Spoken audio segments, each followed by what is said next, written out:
queria me matar. Meu nome é Conceição Ferreira, e durante toda a minha vida, acreditei que família era sagrado, que o amor entre pais e filhos era inquebrantável. Como eu estava enganada. Nasci e cresci em uma época onde respeitávamos nossos mais velhos, onde cuidar dos pais na velhice era uma honra, não um fardo. Trabalhei 42 anos como vendedora na mesma loja de tecidos no centro de Campinas, acordando todos os dias às 5h30 da manhã para pegar 2 ônibus até chegar ao trabalho. Nunca faltei um dia sequer, nem quando estava doente. Criei meu filho Marcelo sozinha depois que meu marido faleceu em um acidente de trabalho, quando o menino tinha apenas 8 anos. Durante décadas me sacrifiquei para dar o melhor para aquele garoto. Trabalhei dobrado nos fins de semana fazendo costuras em casa para conseguir pagar a escola particular dele. Deixei de comprar roupas para mim para que ele pudesse ter tênis novos. Abri mão de namorar novamente porque queria me dedicar completamente à educação do meu único filho. Quando ele se casou com a Patrícia, dividi minha casa para que os dois pudessem economizar dinheiro e construir a vida deles. Ajudei a criar meu neto Guilherme desde que ele nasceu, cuidando do bebê enquanto os pais trabalhavam. Aos poucos fui percebendo que minha dedicação não era correspondida. Marcelo foi se afastando conforme os anos passavam. As visitas foram diminuindo, as conversas ficaram superficiais, os abraços se tornaram raros. Ele parecia sempre com pressa quando vinha me ver, olhando constantemente o relógio como se estar na minha presença fosse uma obrigação desagradável. Eu justificava esse comportamento pensando que ele estava apenas ocupado com o trabalho na oficina mecânica, que tinha suas preocupações de homem adulto. A Patrícia nunca escondeu que me considerava um estorvo. Desde o primeiro dia que ela entrou na nossa família, deixou claro que eu atrapalhava os planos deles. Sempre me tratou com frieza, respondendo minhas perguntas com monossílabos. Revirava os olhos quando eu dava sugestões sobre como cuidar do Guilherme. Várias vezes ouvi ela sussurrando para Marcelo que eu já deveria procurar um asilo, que eles precisavam de privacidade. Meu filho nunca me defendeu nessas situações. Com o tempo, aprendi a me conformar com a solidão. Minha rotina se resumia a cuidar da casa, assistir televisão e conversar com minha vizinha Lourdes, que se tornou minha única confidente. Ela também era viúva e entendia a dificuldade de envelhecer cercada de pessoas que não demonstravam carinho genuíno. Passávamos as tardes tomando café e comentando sobre os programas da televisão, sobre as mudanças no bairro, sobre como os jovens de hoje são diferentes. Durante os últimos meses, comecei a notar mudanças estranhas no comportamento do Marcelo. Ele voltou a me visitar com frequência, coisa que não acontecia há anos. No início, fiquei feliz pensando que meu filho havia amadurecido e finalmente reconhecido a importância de estar próximo da mãe. Ele chegava sempre carregando sacolas da farmácia, dizendo que havia conversado com um médico amigo e que era importante eu tomar vitaminas específicas para minha idade. Trazia remédios novos para minha pressão arterial, explicando que eram mais modernos e eficazes do que os que eu já tomava. Marcelo insistia para que eu engolisse os comprimidos na frente dele, alegando que queria ter certeza de que eu não esqueceria. Preparava chás especiais na minha cozinha, dizendo que havia aprendido receitas naturais que fariam bem para a minha circulação. Sempre me oferecia sucos frescos que ele mesmo fazia, escolhendo frutas específicas que, segundo ele, tinham propriedades medicinais importantes para pessoas da minha idade. Eu ficava emocionada com tanto cuidado repentino. Também comecei a perceber que ele sempre perguntava sobre meus documentos, sobre onde eu guardava o título da casa, sobre minhas economias no banco. Dizia que estava preocupado caso algo acontecesse comigo, que queria se certificar de que tudo estivesse organizado. Várias vezes insistiu para que eu fizesse um testamento, alegando que era uma questão de responsabilidade deixar tudo documentado para evitar problemas futuros. Eu achava estranho ele tocar nesse assunto com tanta insistência, mas pensava que era apenas precaução de um filho preocupado. Nas últimas semanas, antes daquela terça-feira fatídica, comecei a me sentir diferente. Acordava com muito mais cansaço do que o normal. Sentia enjoos frequentes e uma fraqueza nas pernas que nunca havia experimentado antes.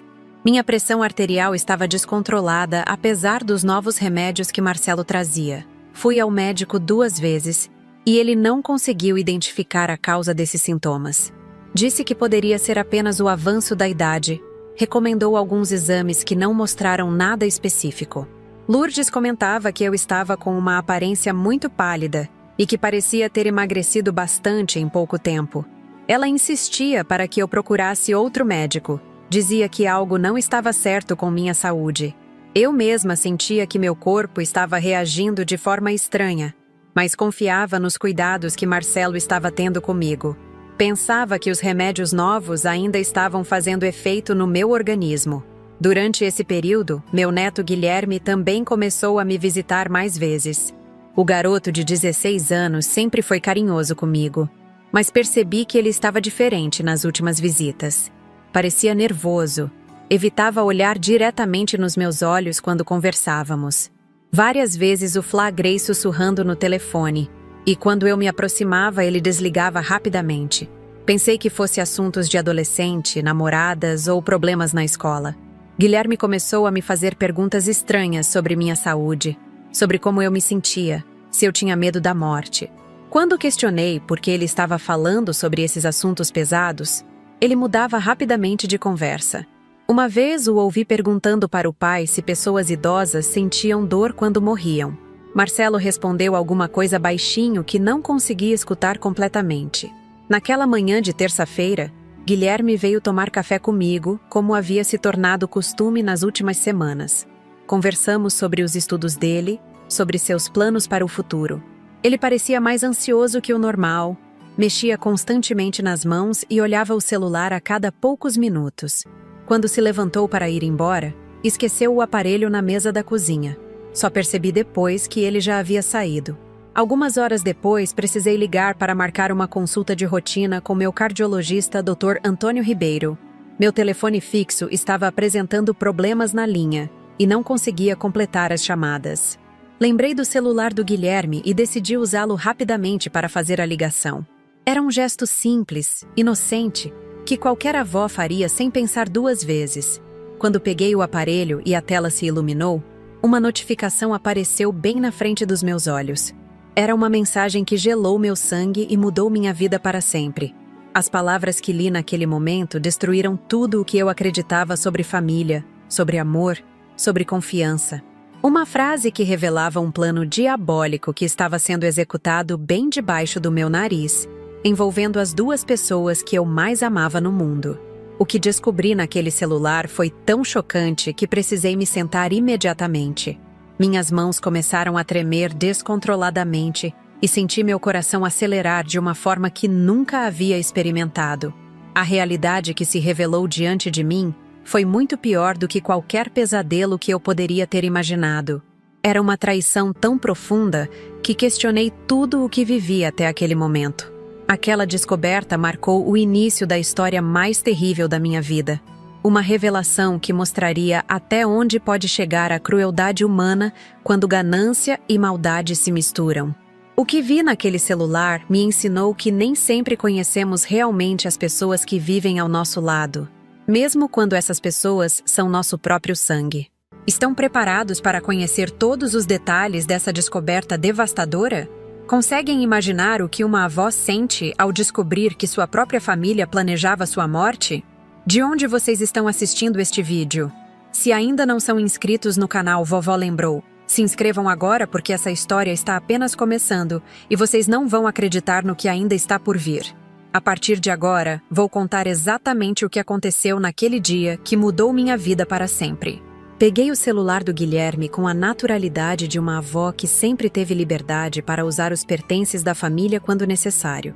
O aparelho era daqueles modernos, com tela grande e várias funções que eu ainda estava aprendendo a usar. Meus dedos, já um pouco trêmulos pela idade, tocaram na tela para desbloqueá-la. Foi então que apareceu aquela notificação que mudaria minha existência completamente. Tudo certo com o veneno? Essa velha precisa morrer. Li uma vez, depois outra, e mais uma terceira vez. As palavras dançavam diante dos meus olhos como se fossem escritas em uma língua estrangeira que eu não conseguia compreender. Meu cérebro se recusava a processar o significado daquelas palavras. Pensei inicialmente que fosse alguma propaganda de filme de terror, Talvez um trailer de algum seriado policial que Guilherme costumava assistir. Os jovens de hoje consomem tanto entretenimento violento que não seria estranho receber esse tipo de conteúdo. Mas havia algo na forma como a mensagem estava escrita que me incomodava profundamente. Não parecia um texto promocional ou de ficção. Tinha um tom direto, objetivo, como uma pergunta real entre pessoas reais discutindo algo concreto. O uso da palavra velha me chamou a atenção de forma particular. Era uma forma desrespeitosa e cruel de se referir a uma pessoa idosa, mas ao mesmo tempo parecia pessoal, íntima, como se quem escreveu conhecesse bem a pessoa sobre quem estava falando. Minha primeira reação foi tentar encontrar uma explicação lógica e inocente para aquela mensagem.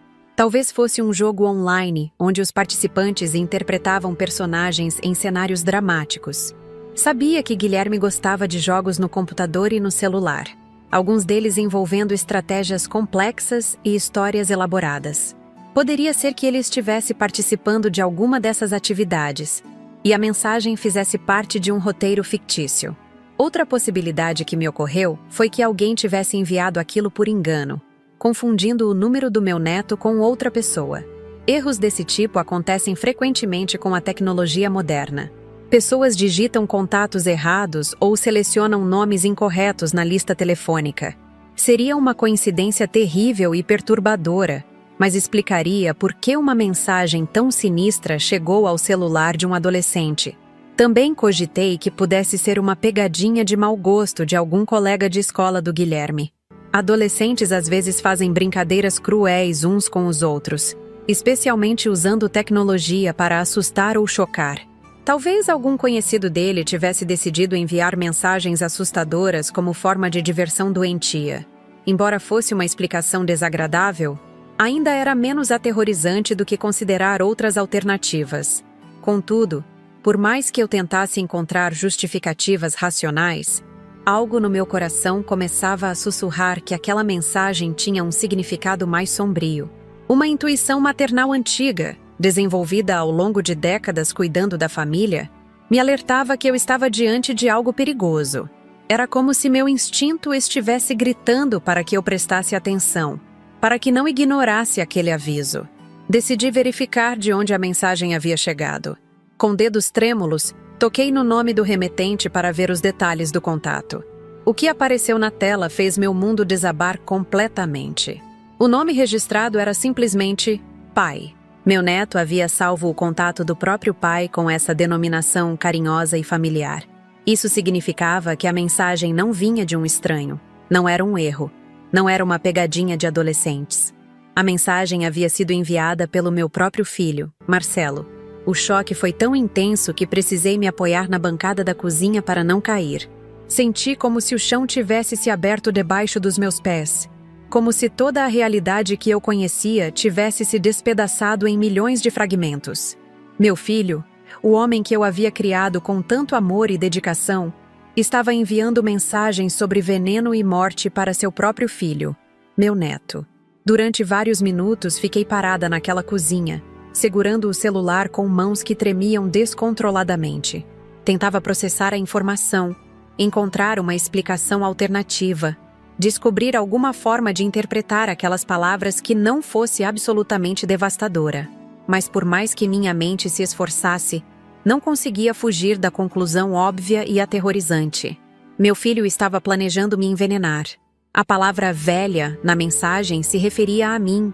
Eu era a pessoa que precisava morrer segundo a perspectiva dele. O veneno mencionado era real, concreto. Provavelmente já estava sendo usado contra mim de alguma forma.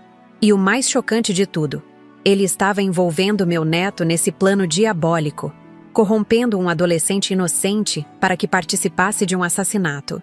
Comecei a tremer tão intensamente que quase deixei o celular cair no chão. Senti uma mistura avassaladora de terror, traição, incredulidade e uma dor emocional tão profunda que parecia física. Era como se alguém tivesse enfiado uma faca no meu peito e a estivesse torcendo lentamente. O filho que eu havia amado incondicionalmente, pelo qual eu havia sacrificado minha juventude e meus sonhos, queria me matar. Mas a descoberta ficou ainda mais devastadora quando decidi ler as outras mensagens da conversa. Com mãos trêmulas e coração acelerado, abri o histórico completo da conversa entre Marcelo e Guilherme. O que encontrei foi uma sucessão de mensagens que revelavam um plano elaborado, calculado, cruel além da minha imaginação mais sombria. As mensagens mais antigas datavam de quase um mês atrás. Marcelo havia começado conversando de forma aparentemente inocente com o filho sobre minha saúde, perguntando se eu parecia bem, se eu havia comentado algo sobre dores ou desconfortos. Gradualmente, ele foi introduzindo ideias sobre como seria triste me ver sofrendo, sobre como pessoas muito idosas às vezes prefeririam descansar em paz do que continuar vivendo com limitações. O que mais me chocou foi perceber como Marcelo foi manipulando psicologicamente meu neto. Ele não chegou simplesmente falando sobre assassinato, foi construindo uma narrativa onde eu aparecia como alguém que estava sofrendo, que seria beneficiada por uma morte piedosa. Usava frases como "sua avó já viveu muito" e "seria um alívio para ela não sentir mais dor". Estava plantando sementes venenosas na mente do meu neto, fazendo com que o garoto começasse a ver minha morte como algo positivo. Em uma das mensagens, Marcelo escrevia: "Filho, você precisa entender que às vezes ajudar alguém significa fazer coisas difíceis. Sua avó está cansada, mesmo que não fale abertamente sobre isso. Nós podemos ajudá-la a encontrar paz." Era uma manipulação psicológica sofisticada, transformando um assassinato premeditado em um ato de misericórdia. Guilherme inicialmente resistia às sugestões do pai. Vi mensagens onde o garoto perguntava se não seria melhor levar-me a mais médicos, se não existiam tratamentos que poderiam me ajudar. Meu neto demonstrava preocupação genuína com meu bem-estar, questionando se realmente era necessário considerar alternativas tão drásticas. Isso me trouxe algum consolo em meio ao horror. Pelo menos inicialmente, meu neto havia tentado me proteger. Mas Marcelo foi persistente e manipulativo. Começou a falar sobre aspectos financeiros, explicando para Guilherme como nossa situação econômica melhoraria após minha morte. Mencionava a casa onde morávamos, que estava registrada em meu nome, e as economias que eu havia acumulado durante décadas de trabalho. Prometia que os dois dividiriam tudo, que poderiam viajar juntos, que Guilherme poderia ter coisas que sempre quis, mas que a família não podia pagar. "Pense no que podemos fazer com o dinheiro da casa da vovó", escreveu Marcelo em uma mensagem. "Você poderia ter um carro, poderíamos fazer aquela viagem para a Disney que sempre sonhamos. Sua avó não precisa mais dessas coisas, mas nós ainda temos vida inteira pela frente." Era uma sedução calculada, misturando promessas materiais com justificativas emocionais falsas. Percebi que meu filho havia estudado cuidadosamente como abordar um adolescente. Ele sabia exatamente quais botões apertar na mente do Guilherme. Falava sobre independência, sobre como eles poderiam ser homens da família, tomando decisões difíceis. Prometia segredos compartilhados e cumplicidade, fazendo meu neto se sentir importante e adulto por participar de algo que considerava como responsabilidade masculina. As mensagens também revelavam que Marcelo havia começado a colocar seu plano em ação há semanas. Ele mencionava ter comprado o produto em uma loja de materiais de construção, referindo-se aparentemente ao veneno para ratos que pretendia usar. Falava sobre dosagens, sobre como misturar pequenas quantidades nos meus medicamentos para que o processo fosse gradual e não levantasse suspeitas médicas. "Já comecei a colocar um pouco nos remédios dela", ele escreveu para Guilherme. "Mas preciso acelerar o processo. Se demorar muito, alguém pode desconfiar. Por isso preciso da sua ajuda, filho. Você tem acesso mais fácil à cozinha dela. Pode colocar uma dose maior no café ou no suco dela." Ler essas palavras foi como receber um soco no estômago.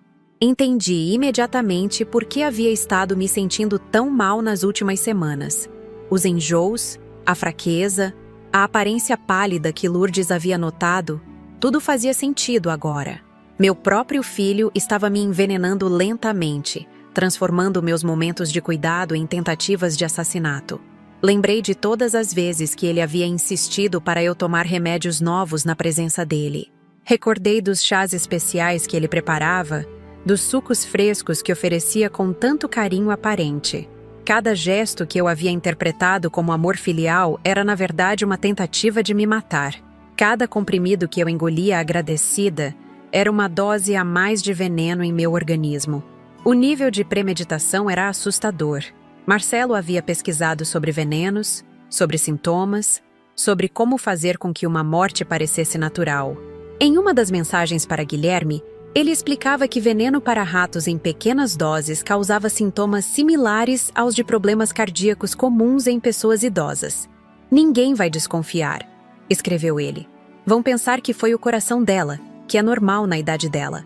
Mais chocante ainda foi descobrir que ele havia consultado informalmente alguns conhecidos da área médica sobre sintomas de envenenamento, sempre disfarçando como curiosidade acadêmica ou preocupação com acidentes domésticos.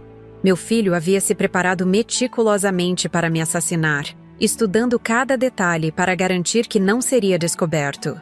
As mensagens também mostravam como ele estava manipulando Guilherme para se tornar cúmplice ativo do crime.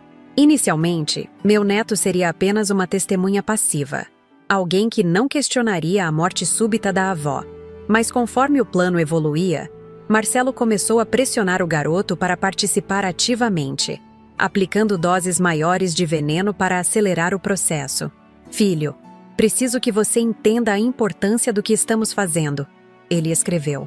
"Isso vai liberar sua avó do sofrimento e vai nos dar condições de vida muito melhores. Mas precisa ser rápido agora. Coloque uma colher cheia daquele pozinho no café dela amanhã de manhã. Vai ser indolor. Ela simplesmente vai adormecer e não vai mais acordar." A frieza dessas palavras me gelou completamente.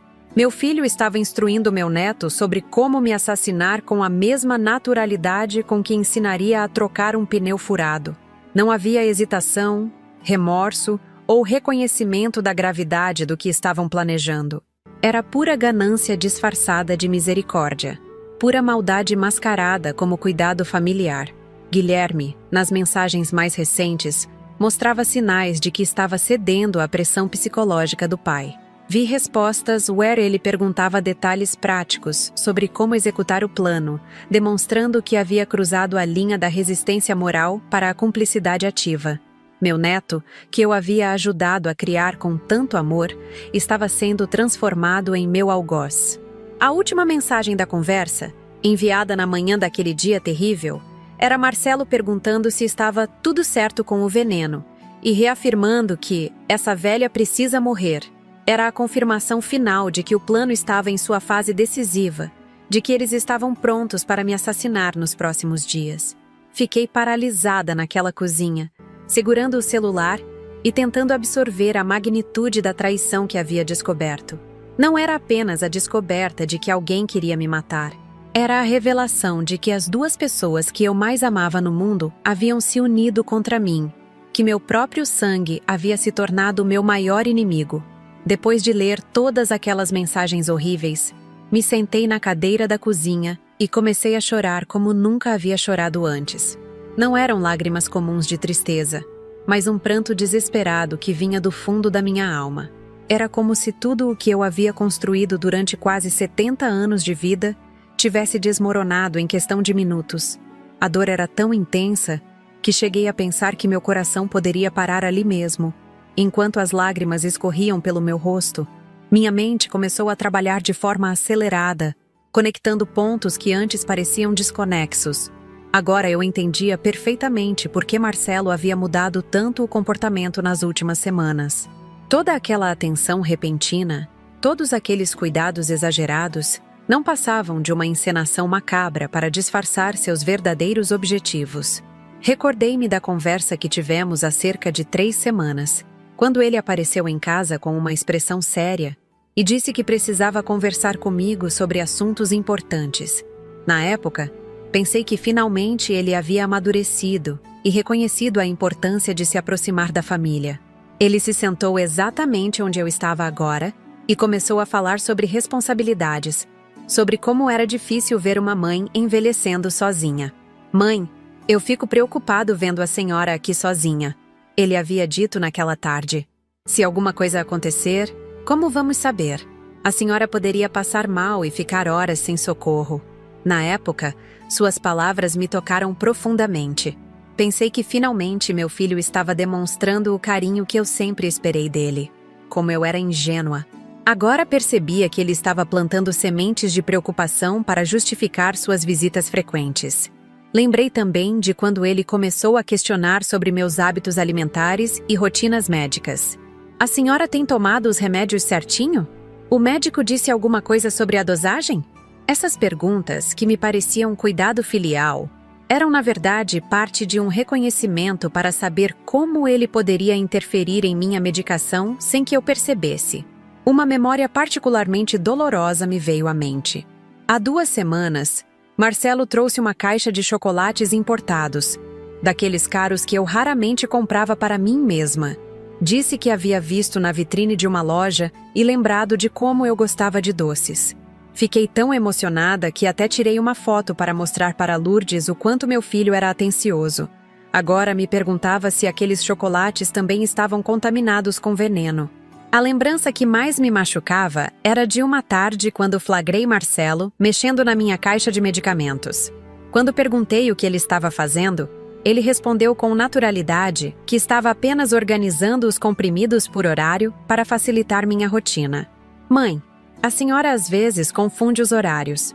Vou separar tudo direitinho para evitar problemas. Eu agradeci a organização, sem saber que ele estava contaminando meus remédios com substâncias que poderiam me matar. Comecei a recordar também de mudanças no comportamento do Guilherme que agora faziam total sentido. Meu neto sempre foi um garoto alegre e comunicativo, mas nas últimas visitas ele parecia carregado, pensativo demais para um adolescente.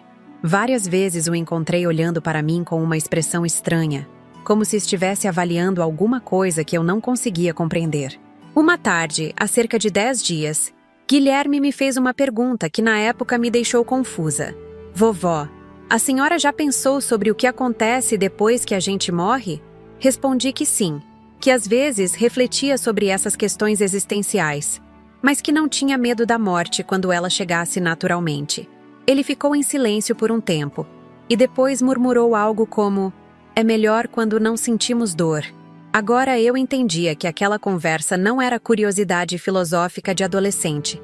Meu neto estava sendo preparado psicologicamente pelo pai para aceitar minha morte como algo natural e até desejável.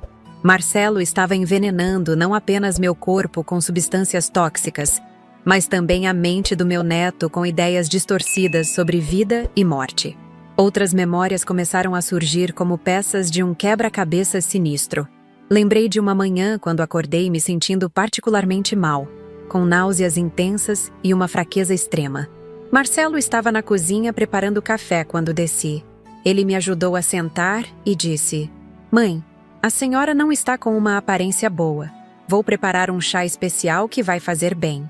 O chá tinha um sabor ligeiramente amargo, diferente dos que eu costumava tomar, mas bebi tudo porque confiava no cuidado do meu filho. Após tomar aquele chá, passei o resto do dia com dores abdominais e uma sensação estranha de desorientação. Na época, atribuí isso a algum problema digestivo ou efeito colateral dos novos medicamentos.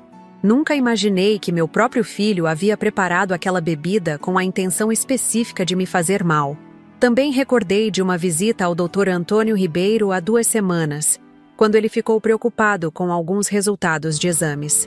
Minha pressão arterial estava descontrolada, apesar da medicação, e alguns indicadores no sangue mostravam alterações que ele não conseguia explicar. "Dona Conceição, esses sintomas são atípicos para seu histórico médico", ele havia comentado. "Vamos fazer alguns exames adicionais para investigar melhor." O médico chegou a perguntar se eu havia mudado alguma coisa na alimentação ou na rotina de medicamentos. Respondi que não, que estava tomando tudo exatamente como prescrito, apenas com alguns suplementos novos que meu filho havia recomendado. "Doutor, Antônio fez uma anotação sobre isso e disse que na próxima consulta queria ver todos os medicamentos que eu estava tomando, incluindo os suplementos." Agora eu sabia que aqueles suplementos que Marcelo trazia eram provavelmente o veículo principal para o veneno. Ele havia encontrado uma forma inteligente de me envenenar sistematicamente sob o disfarce de cuidado com minha saúde. Cada vez que eu agradecia por ele se preocupar comigo, estava na verdade agradecendo por ele estar tentando me matar lentamente. A sensação de traição era absolutamente devastadora. Durante décadas, eu havia me sacrificado por aquele homem. Trabalhei em 2 empregos quando ele era adolescente para pagar seus estudos. Vendi joias que eram lembranças do meu casamento para comprar material escolar e roupas para ele. Passei noites em claro cuidando dele quando ficava doente. Nunca me casei novamente porque queria dedicar toda a minha energia e amor maternal a ele. Quando Marcelo se casou, dividi minha casa para que ele e Patrícia pudessem economizar dinheiro. Cuidei do Guilherme como se fosse meu próprio filho, acordando de madrugada para dar mamadeira, trocando fraldas, levando ao médico quando os pais estavam trabalhando. Nunca cobrei nada em troca. Nunca reclamei do trabalho extra ou da falta de privacidade. E assim ele me retribuía, planejando minha morte para ficar com minha herança. A ganância que motivava o plano de Marcelo me revoltava profundamente. A casa onde morávamos estava avaliada em um valor considerável devido à valorização do bairro ao longo dos anos. Minhas economias, acumuladas com muito sacrifício durante décadas de trabalho como vendedora, representavam uma quantia significativa para alguém da classe social dele. Mas para mim, aquela casa e aquele dinheiro eram a segurança da minha velhice, a garantia de que eu poderia viver dignamente sem depender de ninguém. O que mais me machucava era perceber que Marcelo havia calculado friamente quanto valia minha vida em termos financeiros. Para ele, eu era apenas um obstáculo entre ele e o dinheiro.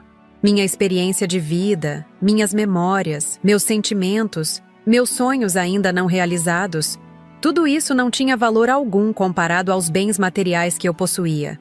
Comecei a me perguntar há quanto tempo ele planejava isso.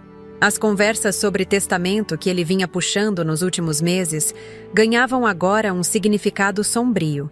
Ele não estava preocupado com organização familiar. Estava calculando exatamente quanto herdaria após minha morte. Cada pergunta sobre documentos e contas bancárias era parte de um inventário detalhado dos bens que logo seriam dele. A manipulação psicológica que ele havia usado contra o Guilherme me deixava particularmente furiosa. Meu neto era apenas um adolescente, uma mente ainda em formação, facilmente influenciável por uma figura de autoridade como o pai. Marcelo havia aproveitado essa vulnerabilidade para corromper um garoto inocente, transformando-o em cúmplice de um crime hediondo. Pensei em como Guilherme deveria estar se sentindo carregando esse segredo terrível. Um adolescente de 16 anos não tem maturidade emocional para lidar com a pressão de participar do assassinato da própria avó. Marcelo havia colocado um peso psicológico insuportável nos ombros de uma criança, apenas para facilitar a execução de seus planos criminosos.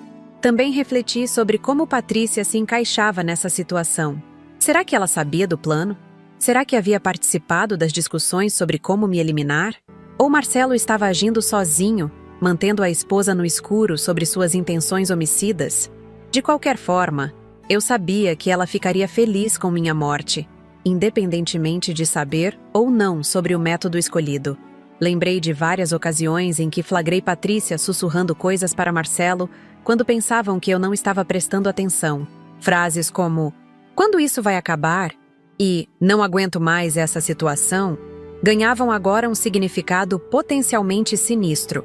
Talvez ela estivesse pressionando o marido para encontrar uma solução definitiva para o que ela considerava o problema da sogra. A descoberta de que minha família queria me morta me fez questionar tudo sobre minha vida. Será que eu havia sido uma mãe terrível? Será que havia feito algo para merecer tanto ódio?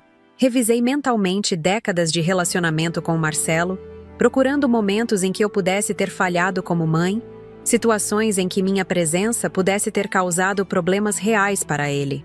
Mas por mais que eu refletisse, não conseguia encontrar justificativa para tamanho ódio. Eu havia sido uma mãe dedicada, trabalhadora, presente em todos os momentos importantes da vida dele. Nunca fui uma pessoa difícil de conviver. Sempre respeitei o espaço da família dele. Nunca interferi em suas decisões como adulto.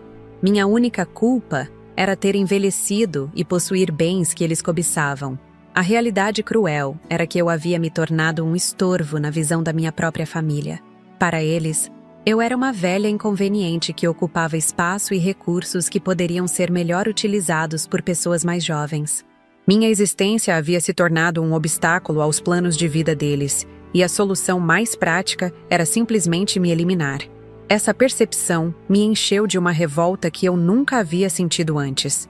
Durante toda a minha vida, eu havia acreditado nos valores tradicionais de família, na importância do respeito aos mais velhos, na obrigação moral dos filhos cuidarem dos pais na velhice.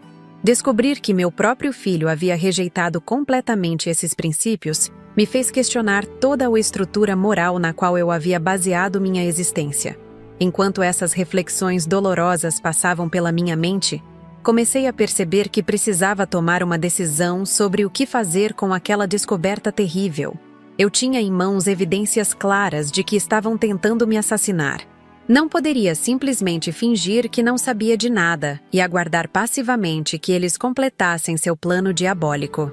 Ao mesmo tempo, a ideia de denunciar meu próprio filho e meu neto às autoridades me parecia quase impossível de aceitar.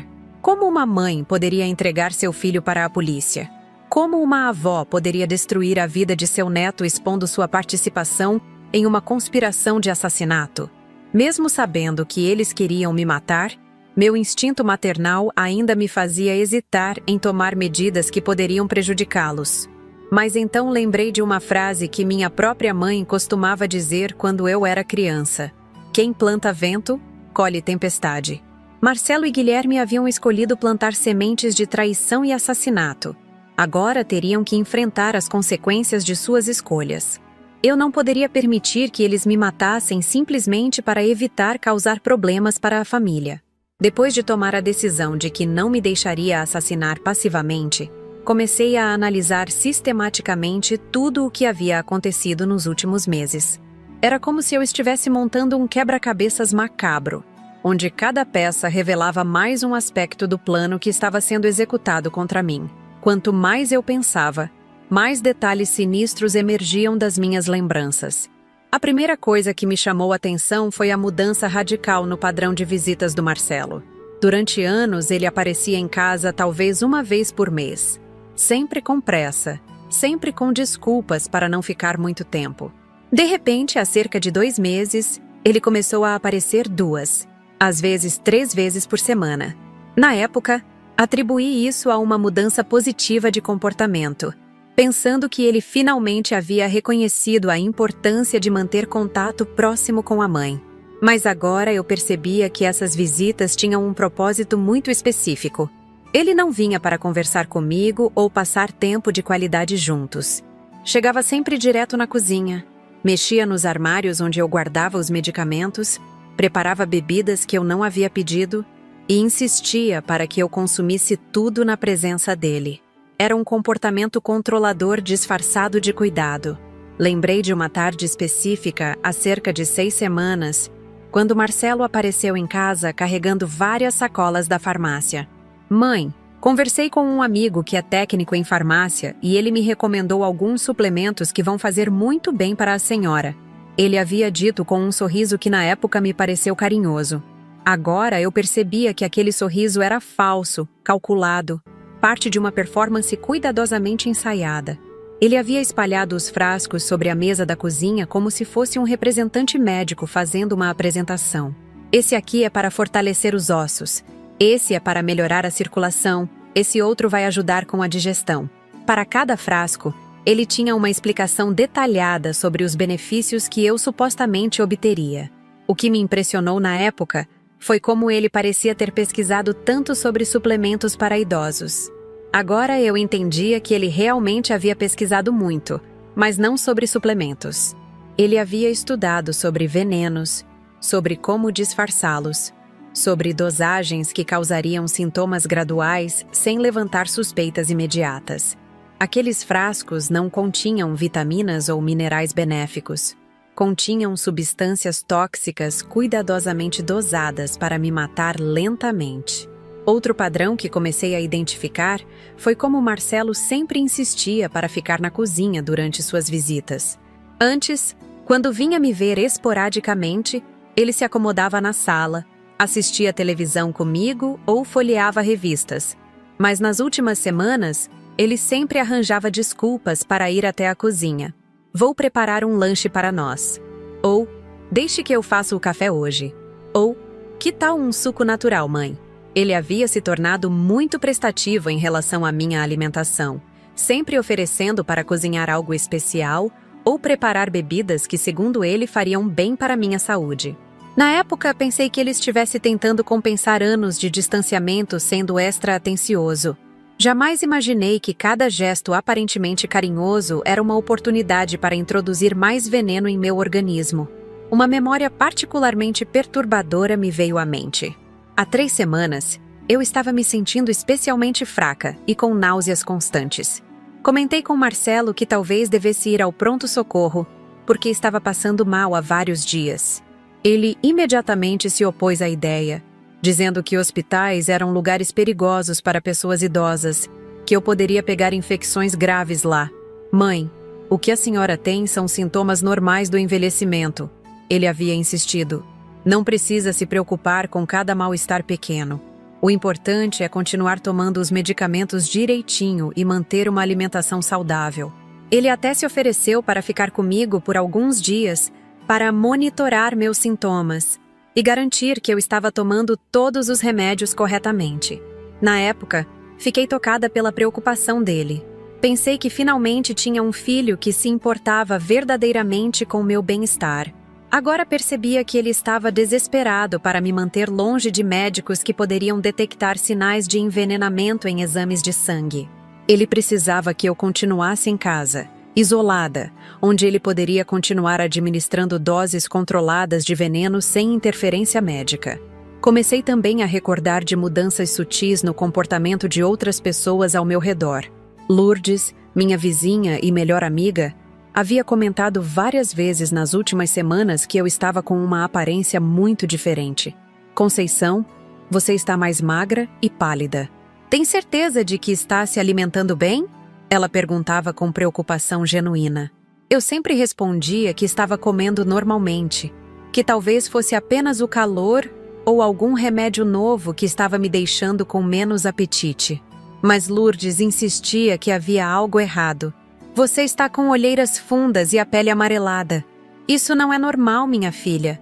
Deveria procurar outro médico para uma segunda opinião. Agora eu compreendia que Lourdes estava observando os efeitos físicos do envenenamento gradual que eu estava sofrendo.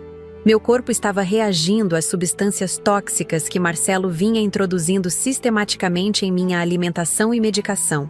Os sintomas eram visíveis para quem me conhecia bem, mas eu não conseguia conectá-los a uma causa externa porque confiava completamente no meu filho. Outro sinal que deveria ter me alarmado foi a mudança no comportamento do próprio Guilherme durante nossas conversas. Meu neto sempre foi um garoto comunicativo e espontâneo, mas nas últimas semanas ele parecia estar constantemente preocupado com alguma coisa. Várias vezes o flagrei me olhando de forma estranha, como se estivesse avaliando minha condição física ou tentando decifrar algo em minha expressão. Uma tarde, há cerca de 2 semanas, Guilherme me perguntou do nada: Vovó, a senhora se sente feliz vivendo sozinha aqui? A pergunta me surpreendeu porque pareceu vir do nada. Respondi que sim, que gostava da minha independência, que tinha minha rotina e meus amigos no bairro. Ele ficou pensativo por um tempo e depois disse: Mas não deve ser fácil quando a pessoa fica mais velha e doente, né? Na época, interpretei aquilo como um adolescente começando a refletir sobre questões existenciais, sobre o processo natural de envelhecimento. Agora eu percebia que aquela conversa fazia parte do condicionamento psicológico que o pai estava fazendo nele. Guilherme estava sendo preparado para aceitar minha morte como algo natural e até desejável para uma pessoa na minha situação. Lembrei também de uma conversa estranha que tive com Guilherme há 10 dias. Ele me perguntou se eu tinha medo da morte, se acreditava em vida após a morte, se pensava que pessoas muito doentes às vezes prefeririam descansar em paz. Eram perguntas muito maduras e melancólicas para um garoto de 16 anos. Mas na época pensei que ele estivesse passando por uma fase filosófica comum na adolescência. Agora eu entendia que aquelas perguntas eram parte de um processo de normalização da ideia da minha morte. Marcelo estava usando o filho para testar minha disposição mental, para avaliar se eu estava psicologicamente preparada para morrer, se ofereceria resistência ou se aceitaria passivamente o que eles estavam planejando para mim. Um episódio que agora ganhava significado sinistro havia acontecido há uma semana. Eu estava na sala assistindo televisão quando ouvi Guilherme conversando ao telefone na varanda. Ele falava baixinho, mas consegui captar algumas frases. Não sei se consigo fazer isso. E se alguém descobrir? E tem certeza de que não vai doer? Quando ele percebeu que eu estava por perto, desligou rapidamente o telefone e disse que estava conversando com um colega sobre um trabalho escolar difícil. Na época, acreditei na explicação dele sem questionar. Agora percebia que ele estava conversando com o pai sobre os detalhes finais do plano para me assassinar, expressando suas dúvidas e medos sobre participar diretamente do crime. Outro padrão preocupante que identifiquei foi como Marcelo havia começado a fazer perguntas específicas sobre minha rotina diária. Ele queria saber exatamente que horas eu acordava, que horas tomava cada medicamento, que horas fazia as refeições, que horas ia dormir. Dizia que estava preocupado em garantir que eu mantivesse hábitos saudáveis e regulares. Mãe, é importante ter disciplina com os horários na sua idade, ele insistia. O organismo da senhora precisa de regularidade para funcionar bem. Ele até sugeriu que eu fizesse uma tabela escrita com todos os horários dos medicamentos para evitar confusões. Na época, achei que ele estava sendo extremamente cuidadoso e responsável. Agora eu percebia que ele estava mapeando minha rotina para identificar os melhores momentos para introduzir doses maiores de veneno sem que eu percebesse. Ele precisava saber exatamente quando eu estaria sozinha, quando eu tomaria determinados medicamentos, quando eu consumiria alimentos ou bebidas específicas. Marcelo também havia desenvolvido o hábito de verificar constantemente como eu estava me sentindo. Como foi o sono da senhora ontem à noite? Teve algum mal-estar hoje? Os remédios novos estão fazendo efeito? Ele parecia genuinamente interessado em monitorar minha condição física dia após dia. O que na época interpretei como preocupação filial era, na verdade, um acompanhamento clínico dos efeitos do envenenamento. Ele precisava saber se as doses que estava administrando estavam produzindo os resultados esperados, se precisava aumentar a quantidade de veneno ou mudar a estratégia de aplicação. Uma lembrança particularmente revoltante me veio à mente. Há 2 semanas, tive um episódio de vômito muito forte após o almoço. Marcelo estava em casa naquele dia e ficou aparentemente muito preocupado com meu estado. Ele me ajudou a ir para o quarto, preparou um chá para acalmar meu estômago e ficou ao meu lado até eu me sentir melhor. Mãe, talvez a senhora tenha comido alguma coisa estragada, ele sugeriu. Vou verificar a validade de todos os alimentos na geladeira para garantir que isso não aconteça de novo. Ele passou o resto da tarde reorganizando minha cozinha, verificando datas de validade, descartando itens que, segundo ele, poderiam estar contaminados. Agora eu percebia que aquele episódio de vômito havia sido causado por uma dose excessiva de veneno que ele havia colocado na minha comida. Meu organismo havia reagido tentando expelir a substância tóxica, e ele ficou preocupado porque o sintoma havia sido muito evidente.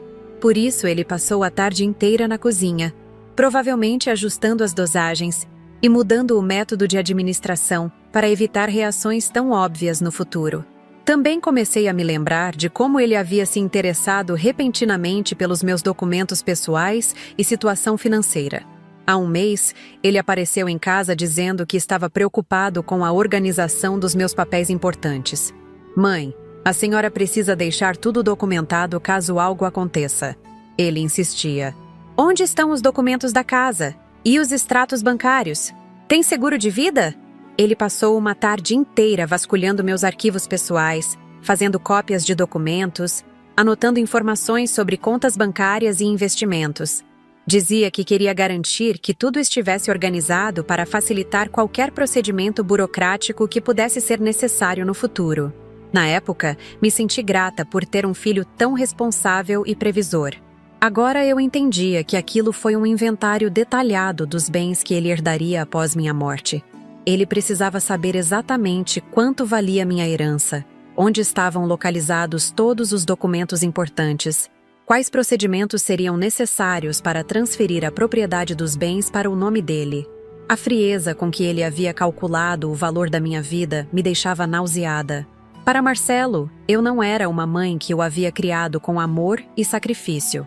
Eu era simplesmente um ativo financeiro que precisava ser liquidado da forma mais eficiente possível. Minha morte havia se tornado um investimento lucrativo na perspectiva dele. Após horas analisando todas essas memórias perturbadoras, decidi que precisava agir rapidamente antes que Marcelo e Guilherme executassem a fase final do plano. Mas primeiro, eu queria entender completamente a extensão da conspiração contra mim. Voltei a examinar o celular do meu neto. Desta vez, procurando por conversas mais antigas e detalhes que pudessem ter escapado da minha primeira análise. O que descobri foi ainda mais chocante do que imaginava. Marcelo não havia começado a planejar meu assassinato há algumas semanas, como eu pensara inicialmente. As primeiras mensagens relacionadas ao assunto datavam de quase 4 meses atrás. Ele vinha arquitetando minha morte muito antes de começar a colocar o plano em prática. Nas mensagens mais antigas, Marcelo discutia com Guilherme sobre resolver a situação da vovó, de forma permanente. Ele explicava para o garoto como nossa situação financeira familiar melhoraria drasticamente após minha partida. Falava sobre viagens que poderiam fazer, coisas que poderiam comprar, oportunidades que se abririam para eles sem o peso de sustentar uma pessoa idosa. Uma das primeiras mensagens dizia: "Filho, você precisa entender que às vezes na vida temos que tomar decisões difíceis para o bem da família. Sua avó já viveu sua vida e agora está impedindo que nós vivamos a nossa." Era uma manipulação psicológica sofisticada, apresentando meu assassinato como um sacrifício necessário para o bem comum da família. Marcelo havia usado uma estratégia gradual para convencer Guilherme. Primeiro, plantou sementes de ressentimento, falando sobre como eu era um fardo financeiro e emocional para a família. Depois, introduziu a ideia de que pessoas muito idosas às vezes prefeririam morrer a continuar vivendo com limitações. Finalmente, apresentou o assassinato como um ato de misericórdia que beneficiaria todos os envolvidos. Descobri também que Marcelo havia pesquisado extensivamente sobre métodos de envenenamento. Ele havia consultado sites sobre controle de pragas, fóruns de discussão sobre venenos e até mesmo artigos médicos sobre sintomas de intoxicação. Suas mensagens para Guilherme continham informações detalhadas sobre como diferentes substâncias afetam o organismo humano, especialmente em pessoas idosas. O veneno para ratos é perfeito porque causa sintomas que podem ser confundidos com problemas cardíacos. Ele explicava para meu neto: "Em doses pequenas e constantes, vai parecer que ela está tendo uma deterioração natural da saúde. Nenhum médico vai suspeitar de nada." Mais perturbador ainda foi descobrir que Marcelo havia conversado informalmente com conhecidos da área médica para obter informações sobre autópsias e investigações de morte súbita. Ele queria saber exatamente que tipo de exame seria feito no meu corpo após a morte, se substâncias tóxicas seriam detectadas, quanto tempo elas permaneceriam no organismo. Uma conversa particularmente sinistra mostrava Marcelo explicando para Guilherme como eles deveriam se comportar após minha morte para evitar suspeitas. "Quando acontecer, você precisa parecer muito triste e chocado", ele instruía.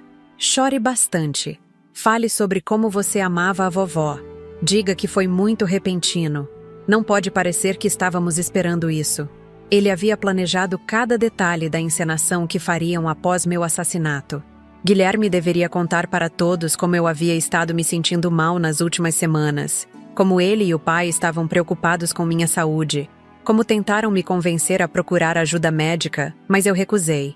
Era uma narrativa completa criada para justificar minha morte súbita. Marcelo também havia instruído Guilherme sobre como responder a possíveis perguntas da polícia ou de outros familiares. Se alguém perguntar sobre os remédios novos que eu trouxe para ela, você diz que eram suplementos vitamínicos recomendados por um farmacêutico amigo. Se perguntarem sobre os chás especiais, você fala que eram receitas naturais para ajudar com a circulação. A frieza com que ele havia planejado até mesmo os detalhes da minha cerimônia de funeral me deixou horrorizada. Marcelo discutia com Guilherme sobre que tipo de caixão comprar, onde seria o sepultamento, que roupas eu deveria usar. Ele queria algo simples e econômico, porque, segundo ele, eu não gostaria de gastos excessivos mesmo após a morte. Descobri que Marcelo também havia pesquisado sobre o processo de inventário e transferência de bens após morte. Ele sabia exatamente quais documentos seriam necessários, quanto tempo levaria para transferir a casa para seu nome, como acessar minhas contas bancárias. Havia se preparado meticulosamente para assumir controle total de minha herança no menor tempo possível.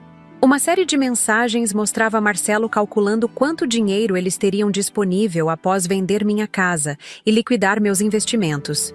Ele falava sobre comprar uma casa maior em um bairro melhor, trocar de carro, fazer uma viagem internacional com Guilherme. Para ele, minha morte era literalmente um bilhete premiado da loteria. Mas talvez o aspecto mais revoltante de toda essa conspiração fosse como Marcelo havia corrompido sistematicamente a mente do meu neto. Guilherme era apenas uma criança quando o pai começou a plantar ideias distorcidas sobre o valor da vida humana, sobre quando é aceitável matar alguém, sobre como justificar assassinato como ato de compaixão. Nas mensagens mais recentes, Guilherme já não questionava mais a moralidade do que estavam planejando. Ele perguntava apenas sobre aspectos práticos. Quando seria feito, como seria feito, que papel específico ele deveria desempenhar. Marcelo havia transformado meu neto inocente em um cúmplice frio e calculista. Pai, tenho que colocar o pozinho no café dela amanhã de manhã mesmo? Perguntava Guilherme em uma das últimas mensagens. E se ela perceber o gosto diferente? A naturalidade com que ele discutia os detalhes do meu assassinato mostrava como havia sido completamente manipulado pelo pai. Marcelo respondia com instruções específicas sobre dosagem e método de aplicação. Coloque 2 colheres cheias no açúcar que ela usa no café. Misture bem para não ficar visível. O gosto vai ficar um pouco amargo, mas ela vai pensar que é o café novo que comprei para ela. Eles haviam planejado até mesmo qual café usar para disfarçar o sabor do veneno. Após ler todas essas mensagens horríveis, compreendi que estava lidando com pessoas que haviam perdido completamente a capacidade de sentir empatia ou remorso. Para Marcelo e Guilherme, eu havia me tornado um objeto, não uma pessoa. Minha vida não tinha valor além dos bens materiais que eu possuía. Sabia que precisava agir imediatamente, mas ainda lutava internamente com a dor de ter que denunciar minha própria família. Como uma mãe e avó poderia entregar seu filho e neto para as autoridades? Como poderia destruir o que restava da nossa família expondo essa conspiração terrível? Mas então, lembrei de uma conversa que tive há muitos anos com meu marido, quando Marcelo ainda era criança. Estávamos discutindo sobre como educar nosso filho para ser um homem de caráter. Meu marido disse algo que nunca esqueci. Conceição, o maior desserviço que podemos fazer para nosso filho é protegê-lo das consequências de suas próprias escolhas ruins. Agora eu entendia o significado profundo daquelas palavras. Se eu permitisse que Marcelo me assassinasse sem enfrentar consequências, estaria não apenas perdendo minha vida, mas também contribuindo para a completa corrupção moral dele. E se eu não protegesse Guilherme, expondo a manipulação que ele estava sofrendo, estaria permitindo que uma criança se tornasse um assassino. Tomei a decisão mais difícil da minha vida.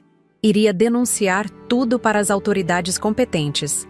Não por vingança ou raiva, mas por responsabilidade moral. Marcelo precisava enfrentar as consequências de suas escolhas, e Guilherme precisava ser protegido de se tornar um criminoso por influência do pai.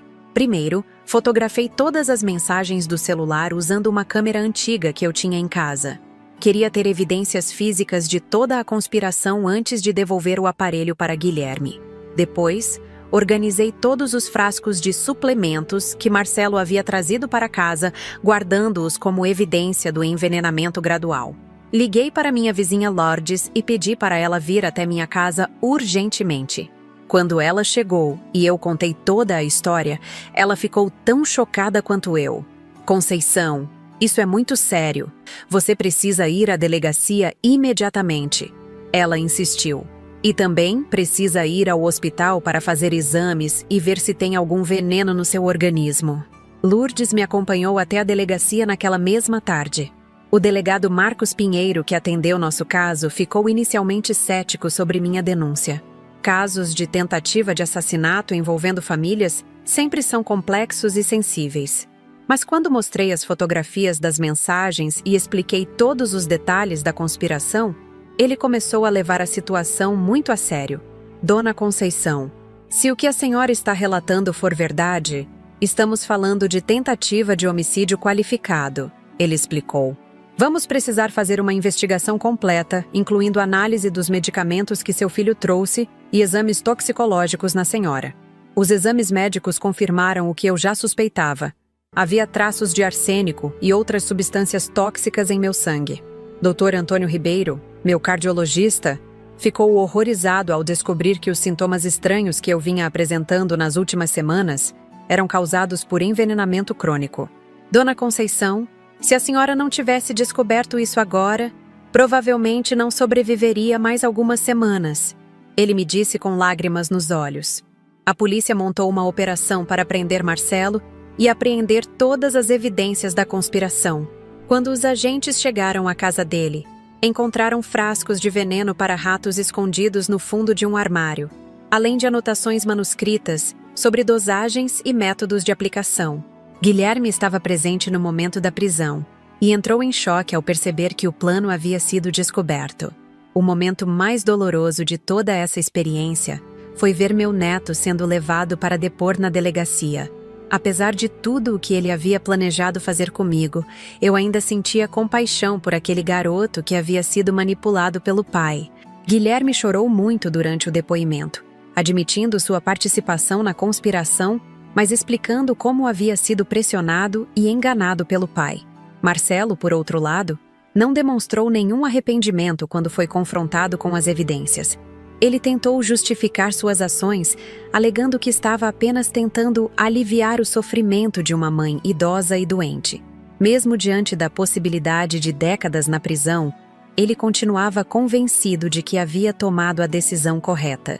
Durante os meses que se seguiram, enfrentei um processo legal complexo e emocionalmente devastador. Tive que testemunhar contra meu próprio filho em tribunal, revivendo todos os detalhes da traição e do plano de assassinato. Foi uma das experiências mais difíceis da minha vida, mas eu sabia que era necessária para que a justiça fosse feita. Marcelo foi condenado a 15 anos de prisão por tentativa de homicídio qualificado. Guilherme, por ser menor de idade e ter sido considerado vítima de manipulação psicológica, recebeu uma sentença mais leve, envolvendo serviços comunitários e acompanhamento psicológico. O juiz determinou que ele viesse morar comigo durante o período de reabilitação under supervisão de assistentes sociais. Nos primeiros meses após o julgamento, a convivência com Guilherme foi extremamente difícil. Embora eu entendesse que ele havia sido manipulado, ainda era doloroso olhar para ele sabendo que houve um momento em que ele estava disposto a me matar. Precisamos de muita terapia familiar para começar a reconstruir nossa relação. Hoje, 2 anos depois desses eventos traumáticos, posso dizer que Guilherme e eu conseguimos encontrar um novo equilíbrio em nossa convivência. Ele demonstra arrependimento genuíno por sua participação na conspiração e trabalha ativamente para reconstruir a confiança entre nós. O garoto que quase se tornou meu assassino, hoje, é meu protetor mais dedicado. A experiência mudou completamente minha perspectiva sobre família e confiança. Aprendi que sangue nem sempre significa lealdade, que amor nem sempre é correspondido, que às vezes as pessoas mais próximas são capazes das maiores traições. Mas também aprendi sobre minha própria força e capacidade de sobrevivência. Chegamos ao final desta história que marcou para sempre minha existência e que espero tenha tocado o coração de cada um de vocês que acompanhou até aqui. Meu nome é Conceição Ferreira. Tenho hoje 70 anos de idade e acabei de compartilhar com vocês a experiência mais traumática e transformadora da minha vida. Uma descoberta que mudou completamente tudo o que eu acreditava sobre família, amor e confiança. Quando peguei o celular do meu neto naquela manhã de terça-feira para fazer uma simples ligação, jamais imaginei que encontraria uma mensagem que revelaria um plano para acabar com minha vida. A frase, "Tudo certo com o veneno? Essa velha precisa morrer?" destruiu em segundos uma vida inteira de ilusões sobre os laços familiares que eu pensava serem inquebráveis. O choque de descobrir que essas palavras terríveis haviam sido escritas pelo meu próprio filho Marcelo foi devastador. O homem que eu havia criado com tanto amor e sacrifício, para quem dediquei 40 anos da minha vida trabalhando incansavelmente, estava planejando me assassinar para ficar com minha herança. E pior ainda, estava corrompendo meu neto Guilherme, transformando uma criança inocente em cúmplice de um crime hediondo. Durante meses, Marcelo havia executado um plano diabólico e meticulosamente calculado. Ele me envenenava gradualmente através dos medicamentos e alimentos que oferecia, sob o disfarce de cuidado filial. Cada vez que eu agradecia pela atenção dele, estava, na verdade, agradecendo por ele estar tentando me matar lentamente. Cada gesto aparentemente carinhoso era uma tentativa de acelerar minha morte. As evidências que encontrei no celular do Guilherme mostravam uma conspiração que durava 4 meses. Marcelo não havia tomado uma decisão impulsiva, mas havia planejado cuidadosamente cada detalhe do meu assassinato. Ele pesquisou sobre venenos, consultou informalmente profissionais da área médica, mapeou minha rotina diária, inventariou meus bens e até mesmo ensaiou a encenação que faria após minha morte. A manipulação psicológica que ele usou contra Guilherme foi particularmente cruel. Meu filho transformou gradualmente a mente do meu neto, convencendo-o de que minha morte seria um ato de misericórdia que beneficiaria toda a família. Ele corrompeu um adolescente inocente, plantando ideias distorcidas sobre o valor da vida humana e sobre quando é aceitável matar alguém. O que mais me machucava não era apenas a traição em si, mas entender que eu havia me tornado um estorvo na visão da minha própria família. Para Marcelo, eu era apenas um obstáculo entre ele e os bens que cobiçava. Minha casa, minhas economias acumuladas com décadas de trabalho duro, representavam para ele um investimento lucrativo, que precisava ser liquidado da forma mais eficiente possível. Durante semanas, meu organismo havia reagido ao envenenamento gradual com sintomas que eu não conseguia explicar. Os enjoos constantes, a fraqueza nas pernas, a aparência pálida que minha amiga Lourdes havia notado, tudo era resultado das substâncias tóxicas que Marcelo introduzia sistematicamente em minha alimentação. Meu próprio corpo estava gritando por socorro, mas eu não conseguia identificar a fonte do perigo porque ela vinha de dentro da minha própria casa. A decisão de denunciar meu filho e meu neto para as autoridades foi a mais difícil da minha vida. Como uma mãe poderia entregar seu próprio filho para a polícia? Como uma avó poderia expor seu neto a um processo criminal? Mas eu compreendi que não denunciar seria não apenas permitir minha própria morte, mas também contribuir para a completa corrupção moral de ambos. O processo legal que se seguiu foi emocionalmente devastador. Tive que reviver todos os detalhes da traição em depoimentos, enfrentar o olhar acusador de alguns familiares que achavam que eu estava exagerando e lidar com a dor de ver meu filho sendo condenado a 15 anos de prisão por tentativa de homicídio qualificado. Guilherme recebeu uma sentença mais branda por ser menor de idade e ter sido considerado vítima de manipulação psicológica. O juiz determinou que ele viesse morar comigo durante o período de reabilitação, sob supervisão de assistentes sociais. Os primeiros meses de convivência foram extremamente difíceis para ambos. Era doloroso para mim olhar para ele sabendo que houve um momento em que ele estava disposto a me matar. E era difícil para ele lidar com a culpa e o arrependimento. Hoje, 2 anos depois desses eventos traumáticos, posso dizer que Guilherme e eu conseguimos reconstruir nossa relação através de muito trabalho terapêutico e muita paciência. Meu neto demonstra arrependimento genuíno e trabalha diariamente para reconquistar minha confiança. O garoto que quase se tornou meu assassino hoje é meu protetor mais dedicado, alguém que aprendeu na prática o valor da vida humana e a importância dos laços familiares verdadeiros.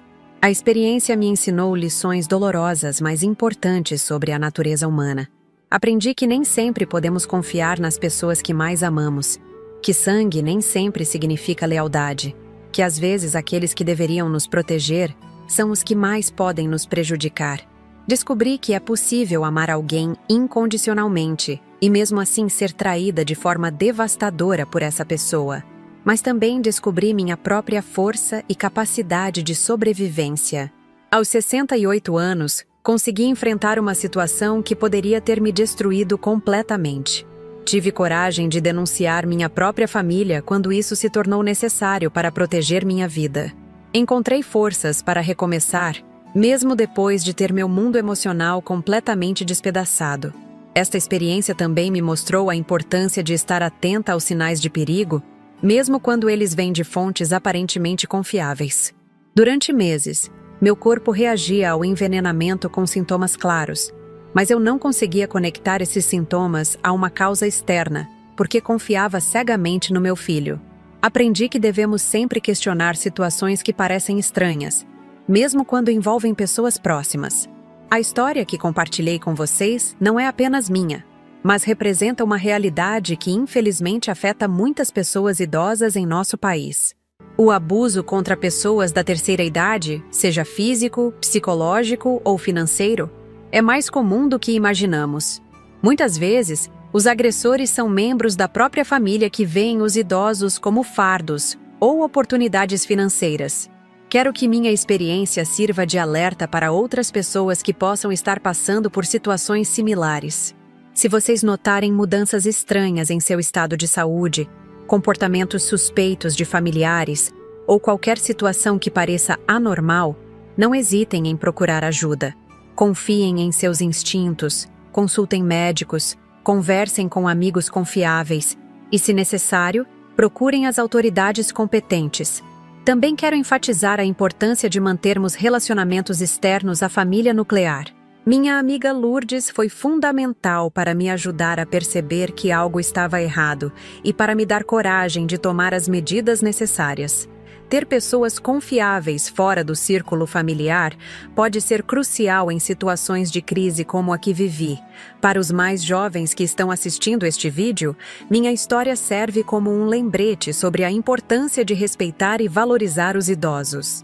Nossos mais velhos não são fardos ou obstáculos, mas pessoas com experiências valiosas, sentimentos profundos e direito à vida e dignidade. A idade não diminui o valor de uma pessoa ou justifica qualquer forma de abuso ou negligência. Hoje, vivo uma vida diferente da que tinha antes dessa experiência traumática. Sou mais cautelosa em relação à confiança, mais atenta aos sinais de perigo, mais valorosa da importância de ter relacionamentos saudáveis. Ainda sinto dor pela traição que sofri, mas não deixo que essa dor me impeça de continuar vivendo plenamente. Guilherme se tornou não apenas meu companheiro de casa, mas também meu protetor e confidente. Ele aprendeu lições sobre moral e responsabilidade que, hopefully, o tornarão uma pessoa melhor pelo resto de sua vida. Nossa relação hoje é baseada em honestidade, respeito mútuo e no reconhecimento de que ambos somos sobreviventes de uma experiência traumática que nos mudou para sempre. Quanto ao Marcelo, mantenho um perdão cristão em meu coração, mas isso não significa esquecer ou minimizar a gravidade de suas ações. Ele tomou decisões que têm consequências irreversíveis, não apenas para mim, mas para toda a nossa família. O perdão é uma escolha que faço por minha própria paz interior, não uma absolvição das responsabilidades dele. Esta história que compartilhei com vocês durante essa história representa mais do que um relato pessoal de sobrevivência. É um testemunho da complexidade das relações humanas, da importância de estar vigilante mesmo dentro de nossos próprios lares e da capacidade que todos temos de superar adversidades aparentemente impossíveis. Espero que minha experiência tenha tocado vocês de alguma forma significativa e que possa contribuir para que outras pessoas identifiquem situações similares antes que seja tarde demais. O mais importante é que nunca devemos aceitar passivamente situações que ameacem nossa segurança ou dignidade, independentemente de quem seja o responsável por essas ameaças. Se vocês chegaram até aqui comigo nesta jornada dolorosa, mas importante, peço que se inscrevam no canal Vovó Lembrou. Aqui vocês encontrarão outras histórias reais de pessoas como eu, que passaram por experiências marcantes e quiseram compartilhar suas vivências para ajudar outras pessoas. Cada história que contamos aqui foi vivida na pele, sentida no coração e compartilhada com a esperança de fazer diferença na vida de quem assiste. Deixem o like neste vídeo se minha história os tocou de alguma forma. O like é uma forma simples, mas muito importante de mostrar que vocês valorizam o trabalho que fazemos aqui no canal. Também comentem aqui embaixo contando o que acharam dessa história, se já passaram por experiências similares ou qualquer reflexão que queiram compartilhar conosco. Os comentários são fundamentais para mim porque me permitem saber que não estou sozinha, que outras pessoas se identificam com minhas experiências e que vale a pena continuar compartilhando essas histórias difíceis, mas necessárias. Cada comentário que vocês deixam me dá força para continuar abrindo meu coração e contando episódios dolorosos da minha vida. Deu muito trabalho reunir coragem para gravar este relato e reviver todos esses momentos traumáticos. Por isso, peço que mostrem que valorizam esse esforço interagindo com o vídeo através de likes, comentários e compartilhamentos. Compartilhem este vídeo com pessoas que vocês acham que poderiam se beneficiar de ouvir minha história ou que poderiam estar passando por situações similares. Visitem os outros vídeos do nosso canal, onde vocês encontrarão muitas outras histórias emocionantes e verdadeiras. Cada relato que fazemos aqui é único, mas todos têm em comum a intenção de conectar pessoas através de experiências humanas autênticas. Assistir aos outros vídeos também ajuda muito o canal a crescer e alcançar mais pessoas que precisam ouvir essas histórias. Se vocês querem apoiar nosso trabalho de forma mais direta, podem nos ajudar através do Valeu Demais, que é uma forma de doação que permite que vocês contribuam financeiramente para os custos de produção do canal. Fazer vídeos diários com histórias como essa exige recursos para equipamentos, edição e, principalmente, tempo dedicado para preparar cada relato com o cuidado que merece. Cada contribuição através do Valeu Demais nos ajuda imensamente a manter a qualidade do conteúdo e a frequência de postagens que vocês merecem. É uma forma concreta de vocês demonstrarem que valorizam o trabalho que fazemos e querem que continuemos trazendo mais histórias importantes como esta que compartilhei hoje. Muito obrigada por terem me acompanhado até o final desta história dolorosa, mas necessária. Nos vemos no próximo vídeo com mais uma experiência real que certamente vai tocar o coração de vocês. Até lá, cuidem-se bem. E lembrem-se sempre de valorizar as pessoas que realmente amam vocês de forma sincera e verdadeira.